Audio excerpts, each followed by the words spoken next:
Terus kontingensi yang kedua, kontingensi diri. Jadi manusia itu tidak pasti. Kamu bukan master terhadap dirimu, kamu dideterminasi oleh lingkungan sekelilingmu. Kemarin ada Freud, ada psikoanalisis. Jadi makanya jangan sombong. Tidak cuma perannya Allah, kamu besar, kamu bagus, kamu baik, kamu pinter, tapi masyarakat juga berperan, lingkunganmu juga berperan, dan kamu berubah terus. Harusnya kalau kamu sendiri besar kan membesarkan dirimu sendiri dan pancet besar terus. Wong kita kan dinamis, berubah-ubah. Maka kontingen. Dan kalau di Freud kemarin kan jelas kita punya id, punya ego, punya super ego, dan itu yang membentuk diri kita. Kontingensi. Jadi isi pikiran kita yang diwakili bahasa ternyata sifatnya sementara, diri kita juga ternyata sifatnya sementara, serba sementara. Dan pada akhirnya masyarakat kita juga masyarakat yang sementara. Tidak ada masyarakat yang statis. Masyarakat selalu dinamis, kontingen. Apalagi kalau bahasanya Rorty, komunitas liberal, masyarakat yang bebas, yang terbuka, itu perubahannya pasti lebih cepat. Mungkin kamu yang kuliah di Jogja 3 tahun terus pulang kampung, mungkin kamu kaget, loh kok sudah banyak perubahan. Kecuali yang sangat desa lah ya. Kalau sangat desa biasanya perubahannya agak lambat, tapi pasti ada perubahan. Mungkin cara berpikirnya, mungkin cara menanggapi persoalan, dan macam-macamnya. Jadi pikiran kita liberal, pikiran kita sementara, diri kita sementara, masyarakat kita sementara, semuanya dinamis. Oleh karena itu jangan mematok kebenaran, jangan mematen pemahaman sebagai pasti sesuai untuk kapanpun dan dimanapun. Dan kunci hidup kita ada di sini. Final vocabularies. Final vocabularies itu keyakinan-keyakinan puncak kita, kata-kata final. Boleh, pasti orang tidak bisa lepas dari final vocabulary. Tapi bedanya orang dulu sama sekarang, orang dulu nggak sadar bahwa final vocabulary itu sementara sifatnya. Orang sekarang harusnya lebih sadar. Final vocabulary itu teori, konsep, pernyataan, prinsip hidup, filosofi hidup, itu final vocabulary. Setiap orang pasti punya. Kalau ada orang ngomong setiap orang filosof, kalau di bahasanya Rorty, setiap orang pasti punya final vocabularies. Kamu punya seperangkat teori, seperangkat prinsip yang kamu anggap pasti benar ini, nggak mungkin salah. Itu final vocabulary. Kalau zaman dulu, final vocabulary ini didukung oleh fondasi-fondasi metafisik, konsep-konsep besar, sehingga dianggap pasti benar. Kalau orang kontemporer, modern, katanya Rorty, harusnya sadar bahwa final vocabulary pun dia berubah-ubah. Maka orang harus menerima perubahan. Orang yang mau menerima perubahan, dialah manusia ironis. Yang tidak mau, dia manusia metafisik. Nah, sekarang tinggal kamu jenis manusia yang ironis apa manusia yang metafisik. Itu pilihan dari Rorty. Cirinya manusia ironi tak bacakan aja. Orang yang menyadari bahwa pandangan dunia, kepercayaan-kepercayaan, dan keyakinan-keyakinannya yang paling mendalam pun sebenarnya bersifat kebetulan sementara. Kenapa kebetulan? Ya kebetulan momen itu yang kamu hadapi, masyarakat itu yang kamu hidup di dalamnya, cara berpikir itu yang ditanamkan di kepalamu. maka namanya kebetulan, bukan kebenaran. Ya kan? Kok coba kamu dulu anaknya SBY dikuliahkan di Australia, kamu ndak mungkin keleleran ngaji filsafat di sini. Maka kebenaran dirimu adalah kebenaran yang sifatnya kebetulan. Itulah kontingensi. Itulah. Jadi manusia ironi bukan nggak boleh kayak gini, tapi dia harus sadar tentang kebetulan dirinya, bukan kebenaran dirinya. Nah, ini agak panjang kalau dari Rorty kan. Jadi sadarilah kebetulan dirimu, bukan kebenaran dirimu. Kenapa? Ya semuanya kan kebetulan. Skenario besar ya karena kita punya Allah, terus kita anggap ini skenario besar dari Allah. Yang kedua, manusia ironi berani menerima kenyataan bahwa kepercayaan dan keinginannya yang paling sentral itu tidak pasti. Apapun dirimu, cita-citamu, pikiranmu, gagasanmu, idemu, itu semuanya tidak pasti. Terus kamu punya final vocabulary, tapi final vocabulary itu bisa berubah dan orang lain juga punya. Kamu punya prinsip kebenaran, tapi sadarilah orang lain juga punya prinsip yang mungkin beda sama kamu, dan bahkan kamu juga mungkin prinsip kebenaranmu beda juga seiring perkembangan ruang dan waktu. Ini harus disadari. Oke. Kalau gitu, apa orang itu harus tidak tegas, Pak? Orang itu harus tidak serius, Pak, toh besok berubah? Tidak. Seriuslah dalam kebenaran hari ini, saat ini yang kamu yakini, sambil tetap waspada. Jangan-jangan ada wawasan baru yang bikin kamu sadar bahwa kebenaran yang kamu yakini benar itu ternyata tidak pas. Tetap harus serius. Jadi mahasiswa yang serius, NU yang serius, Muhammadiyah yang serius. Jangan nggak serius, tapi tetap terbuka. Itulah manusia ironi. Dan Rorty menyebut manusia ironi itu bukan he, tapi she. Karakternya. Jadi she itu karena dia analoginya ke perempuan. Karena bagi Rorty, perempuan biasanya lebih mudah adaptasi,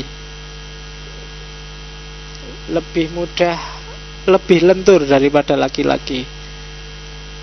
Karena perempuan itu kan cenderung reseptif, kalau laki-laki cenderung agresif. Agresif itu gampang nabrak, tapi kalau reseptif itu mudah menerima apa saja yang masuk. Ya kan, itu kan reseptif. Jadi menerima, selalu menyerap, reseptif. Makanya ada namanya hermeneutika resepsi. Berarti apa? Hermeneutika resepsi itu berarti kebenaran jangan dicari di luar, tapi serap ke dalam dirimu, olah versimu. Itu kebenaran reseptif. Itu yang kalau di Indonesia. Terus kalau kamu kawin ada resepsi, itu kan artinya juga menyerap, menyerap uangnya yang diundang. Ya makanya kan disebut resepsi itu kan. Jadi undangannya suruh ngasih duit. Makanya besok kalau kamu kawin jangan pakai istilah resepsi deh. Apa walimah juga enggak apa-apa, jangan. Resepsi pernikahan ya. Karena resepsi itu resep, menyerap. Jadi ya kalau ingin dapat banyak sih enggak apa-apa pakai resepsi. Nah, lawannya manusia ironi itu manusia metafisik.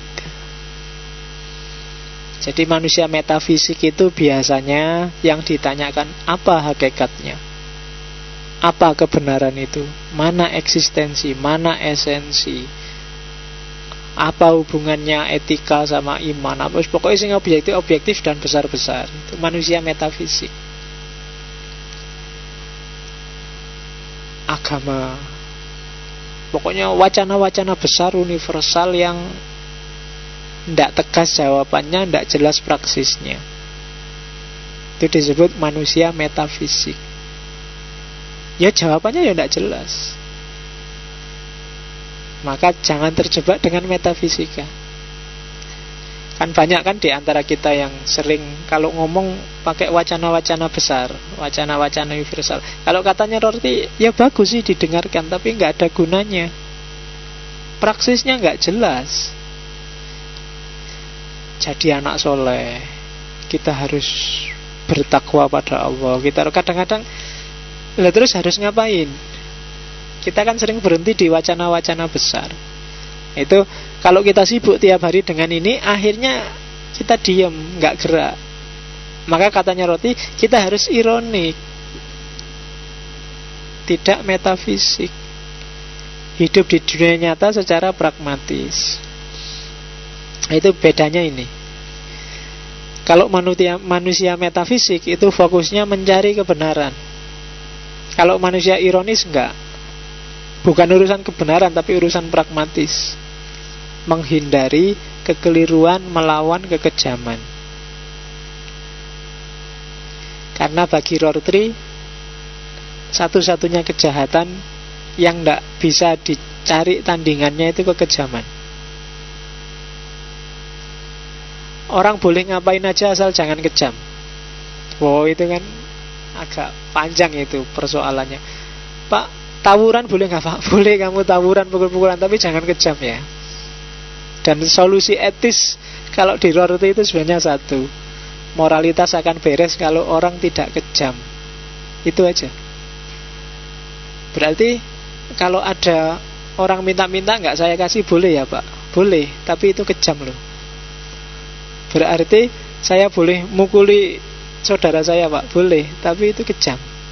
Berarti jadi kata Rorty, keywordnya moralitas itu satu, cruelty, kekejaman. Satu-satunya larangan yang tidak boleh itu kejam. Maka katanya Rorty, manusia ironis biasanya menghindari kekejaman. Caranya dua. Kalau manusia metafisik pakai logika, manusia ironis pakai dialektika. Yang pikirannya melangit hanya pakai logika, ya hasilnya metafisik. Maka logika jangan dihentikan di logika, dia harus dialektis dengan kenyataan sehari-hari. Dia harus pragmatis. Modelnya ngeritik, gayanya metafisik, itu gaya orang membandingkan gambar dengan aslinya. Kalau gayanya manusia ironis, membandingkan gambar dengan gambar yang lain. Maksudnya apa? Biasanya orang metafisik itu pingin cari kebenaran yang sejati, pingin cari hakikat keadilan, pingin cari seolah-olah ada yang kayak gitu, yang asli. Tapi kalau manusia ironis, oh adil menurut orang ini gini, adil menurut orang ini gini, adil menurut orang ini. Nah, itu manusia ironis. Terus bahasa, kalau manusia metafisik sifatnya realis. Gajah ya binatang berkaki 4, punya belalai. Kalau itu manusia metafisik. Kalau manusia ironis, nominalis. Gajah itu ya definisinya sesuai tujuan orang yang mendefinisikan gajah. Konotasi orang yang mendefinisikan gajah itu nominalis. Ngaji kok filsafat, itu kan secara realis mungkin tidak nyambung, tapi secara nominalis sangat nyambung. Itu nominalis. Kemudian etik, kalau manusia metafisik, etikanya berdasarkan prinsip-prinsip universal. Kalau manusia ironis, solidaritas, prinsip-prinsip yang disepakati bersama. Itu bedanya. Oke. Dari situlah nanti Rorty menggagas ide namanya romantic liberalism. Liberalisme yang romantis. Liberal tapi romantis. Susah itu kombinasinya.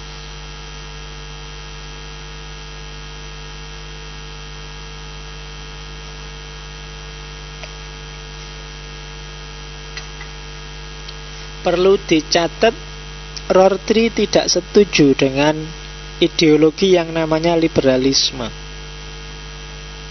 murni. Dia setuju democratic liberalism, tapi liberalisme saja, isme yang beku dengan jargonnya kebebasan manusia, itu dia tidak setuju. Kenapa? Karena begitu dia digagas bahwa hakikat manusia adalah kebebasannya, terus rumusan sosial, politik, individu, psikologi dirumuskan dengan dasar ini fondasionalis.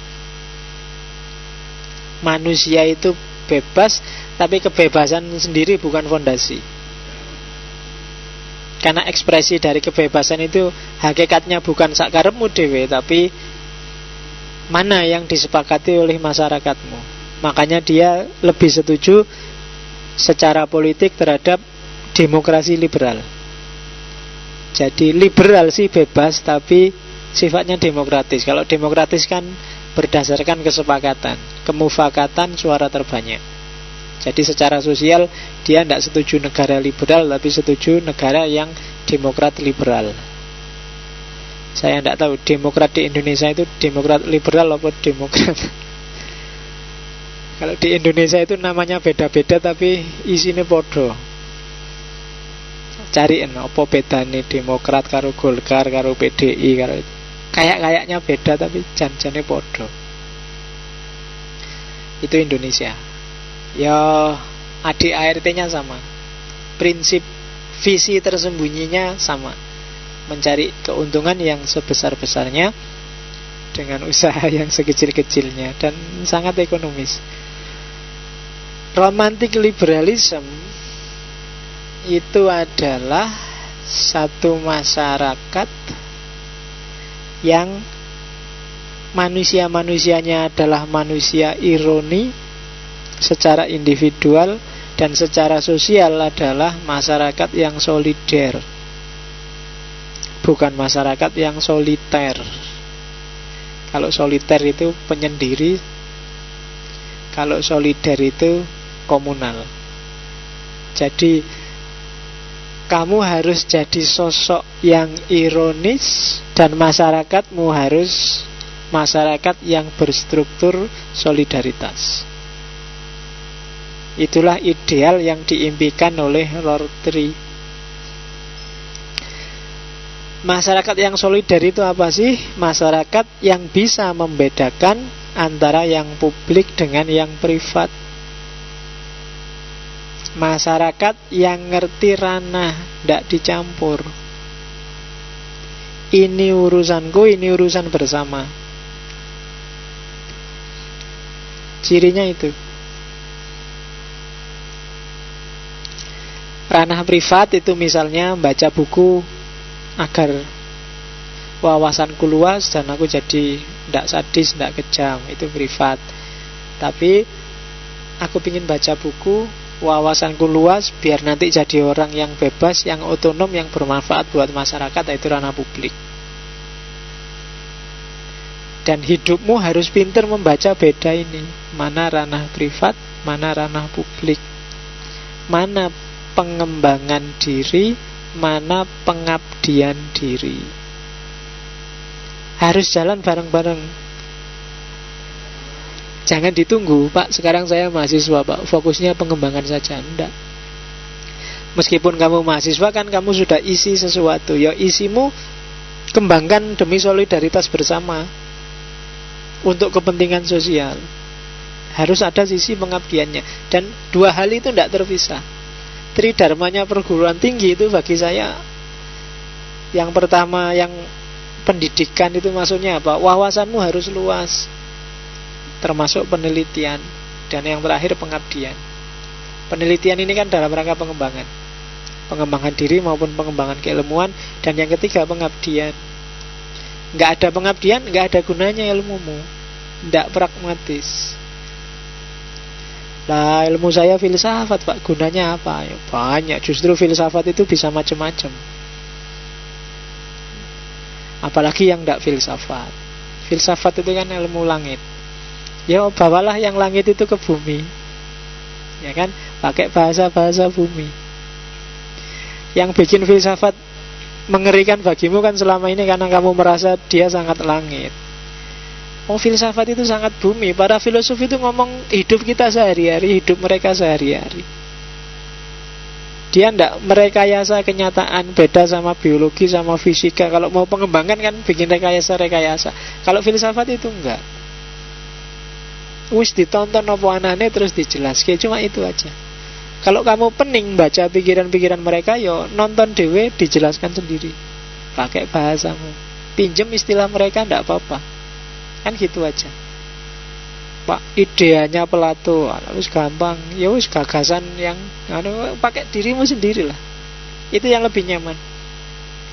Biar nggak ngeri. Yang kayak gini tadi kan kalau kamu baca buku Rorty kan pening. Kenapa? Karena kamu anggap dia langit, jauh dari jangkauan, seolah-olah dia mikir tentang dunia yang mana, padahal dunia kita sendiri. Kan sejak awal tak jelasin kan seolah itu kan hidup kita sendiri tiap hari kayak gitu. Hanya kita menangkapnya selama ini agak jauh. Semua filosof sebenarnya ngomong kita, apalagi posmo, dunia kita hari ini yang dilihat lebih simpel karena lebih nyambung sama hidup kita. Karena itu terus itu kesimpulannya. Ini tak kutip dari Rorty. Apa sih tujuannya Rorty ngomong macam-macam tadi itu? Hakikatnya adalah cobalah kita untuk sampai pada satu titik di mana kita tidak lagi memuja apapun, mendewakan apapun, mensakralkan apapun. Di mana kita tidak memperlakukan apapun sebagai sakral, termasuk pikiran-pikiran kita. Di mana kita memperlakukan segala sesuatu, bahasa kita, kesadaran kita, komunitas kita, sebagai bagian dari waktu dan kebetulan. Kebetulan itu maksudnya bukan gak sengaja loh, tapi dialektika dari faktor-faktor, variabel-variabel yang tidak kita rancang sebelumnya. Jadi semua yang ada dalam hidup kita itu sebenarnya kebetulan-kebetulan. Gak ada yang serius pingin kamu rancang dan rancanganmu terus jadi kayak gitu, biasanya enggak. Ada banyak variabel kebetulan-kebetulan. Kamu bisa nyampe Jogja, kamu bisa kuliah, kamu bisa ngaji malam ini. Sebentar lagi ada apa kan kamu gak bisa meramal. Yang kamu temui juga kebetulan. Jadi dua hal yang determinan dalam hidup kita. Yang pertama waktu, dan yang kedua kebetulan. Maka manfaatkanlah waktu sebaik-baiknya biar kamu nemu kebetulan yang baik. Nah itu kuncinya Rorty. Caranya gimana biar kita nemu kebetulan yang baik? Jangan mandek, perluas wawasan terus. Kita harus progresif, wawasannya tambah, perilaku yang baiknya tambah, kemudian isi kepala, isi hatimu, isi terus. Maka dinamikamu dinamika ke arah yang positif. Banyak sampah di kepala kita, banyak sampah di hati kita. Bersihkan itu. Jangan ada satupun yang kamu puja-puja, yang kamu sakral-sakralkan. Makanya kata-katanya Rorty itu. Kenapa sih semuanya kontingen? Jangan sampai kayak katanya Arkun, kita terjebak pada takdisul afkar ad-diniyah, yang kalau dalam agama yang kita sakralkan sebenarnya pemikiran kita. Agama itu sakral, tapi ternyata yang kita sakralkan bukan agama, tapi pikiran kita tentang agama, pemahaman kita terhadap agama. Sehingga kalau ada orang ngeritik itu, kita anggap dia ngeritik agama, kita anggap karena agama dari Allah, terus kita anggap dia melecehkan Allah. Padahal mungkin enggak. Yang dikritik pikiranmu, gagasanmu. Dan itu yang terjadi hari ini. Maka bersihkan pikiran, nambah wawasan, manfaatkan waktu sebaik-baiknya, maka kita akan ketemu kebetulan-kebetulan yang benar, kebenaran-kebenaran yang betul. Nah, kebalikannya kan gitu. Itu yang disasar oleh Rorty. Jadi harus pragmatis, harus kontingen. Dan kita dengan dasar dua ini, kita akan jadi manusia yang ironi. Oke, Rorty sudah. Ada pertanyaan?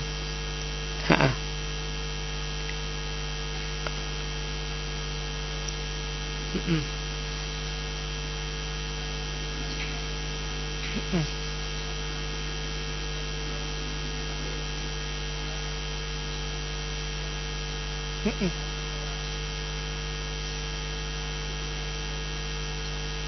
Mm-mm.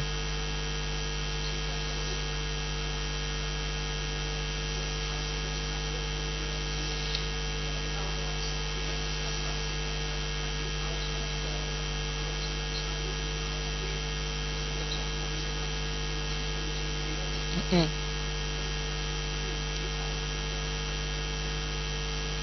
Oke, kalau dari perspektif Rontri, kalau kamu yakin dakwah itu benar, ya dakwah. Orang Kristen juga merasa harus dakwah, ya silahkan dakwah aja. Kan simpel kayak gitu. Lah, tapi kan kebenaran itu masing-masing. Iya, kebenaran itu masing-masing, silahkan milih. Setiap orang meyakini sesuai kedudukannya sendiri-sendiri. Kalau misinya orang Kristen terus dia dakwah, salah itu salah, ya enggak apa-apa, yakini aja salah. Kan gitu.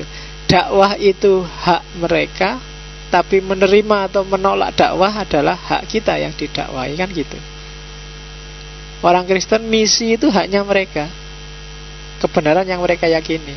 Tapi menerima atau menolak misi kan juga hak kita, kebenaran yang kita yakini, kan gitu. Jadi bukan berarti kalau gitu nggak usah dakwah aja. Loh, kalau kamu yakin dakwah itu benar, dakwahlah. Tapi jangan maksa. Kenapa? Karena nolak dan maksa itu haknya mereka. Kalau kamu maksa nanti jadi kayak tadi, kejam. Orang nggak mau masuk Islam, ya sudah. Orang nggak mau masuk kelompokmu, ya enggak apa-apa. Kan kamu sudah ngasih tahu yang benar yang ini, enggak apa-apa. Jadi dakwah sebagai kebenaran yang kamu yakini. Loh, kalau ada terus didakwai terus ikut, ya enggak apa-apa. Kalau dia nerima, ya berarti pilihannya dia. Dan orang enggak boleh maksa-maksa, enggak boleh apalagi dengan kejam melakukan kekerasan pada orang untuk biar orang ikut dakwahnya. Itu yang enggak boleh. Oke. Gitu ya, Mas. Dai sampean.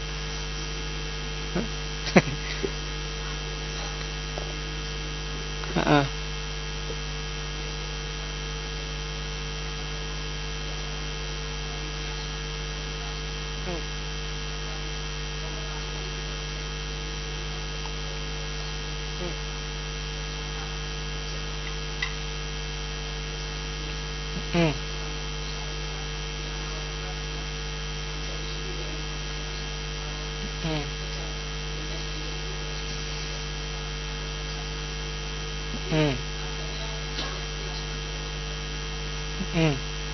Ya.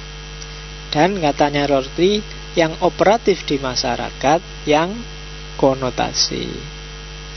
Sama-sama istilah gajah, sama-sama istilah sapi. Sapi aja bukan gajah, biar lebih jelas contohnya. Sapi di kepalamu yang Muslim dengan sapi di kepala mereka yang Hindu kan beda rasanya.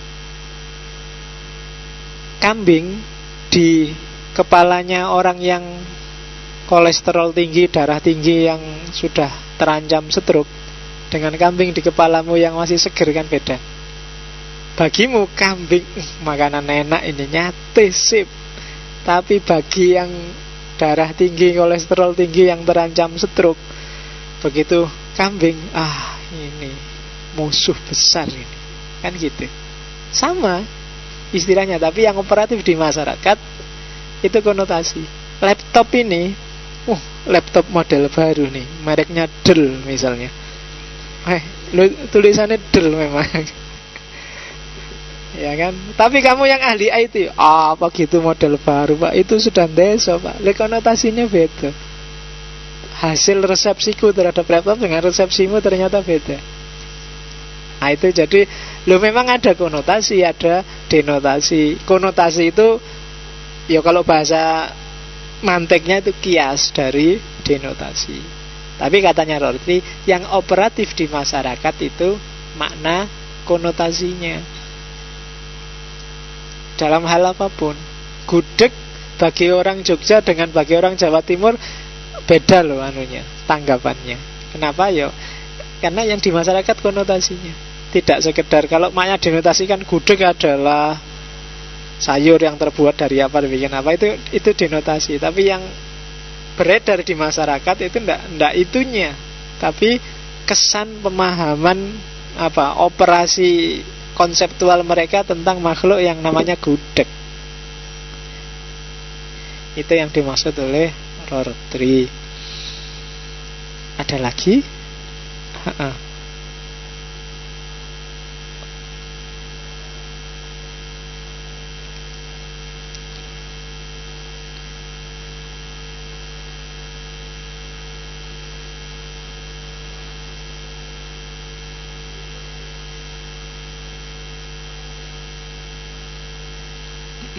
Ya, Rorty tidak pernah mengarah-arahkan pikiran ini ke wilayah ketuhanan.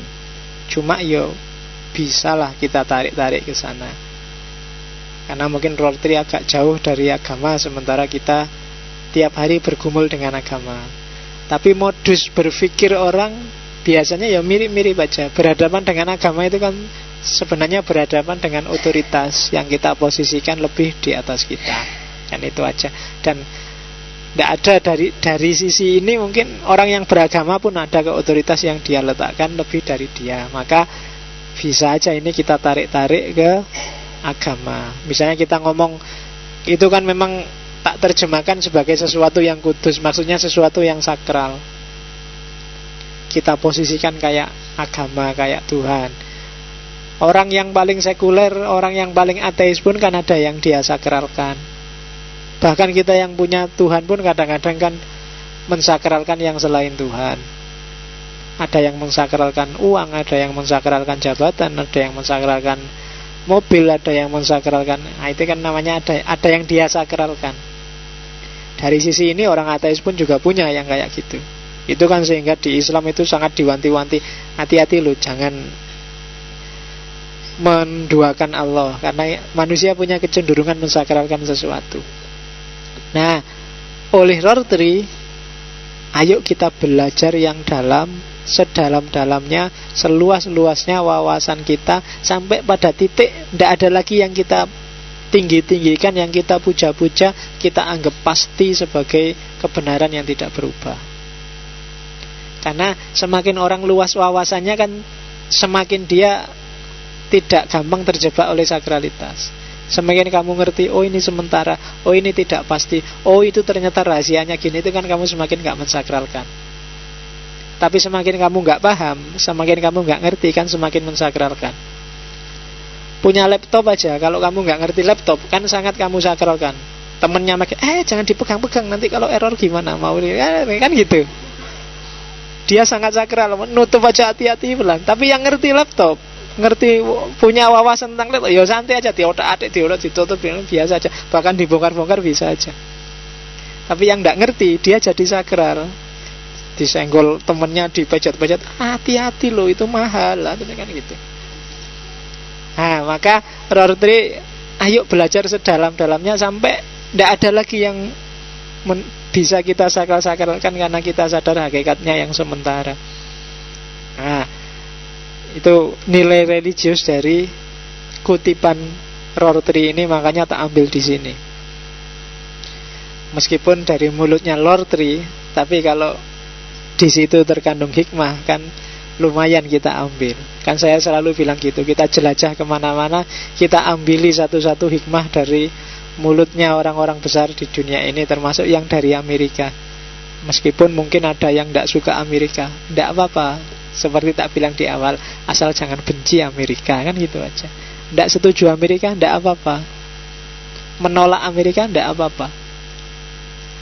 Tapi kalau sudah benci, yang rusak bukan Amerikanya, tapi dirimu sendiri.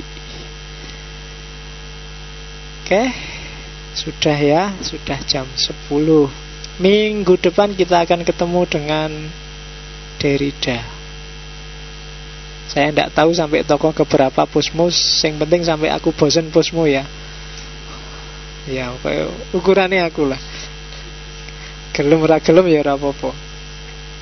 Kalau kamu bosen kan enak, kamu tinggal tidak usah masuk. Kalau saya bosen ya tak ganti temanya gitu aja kan.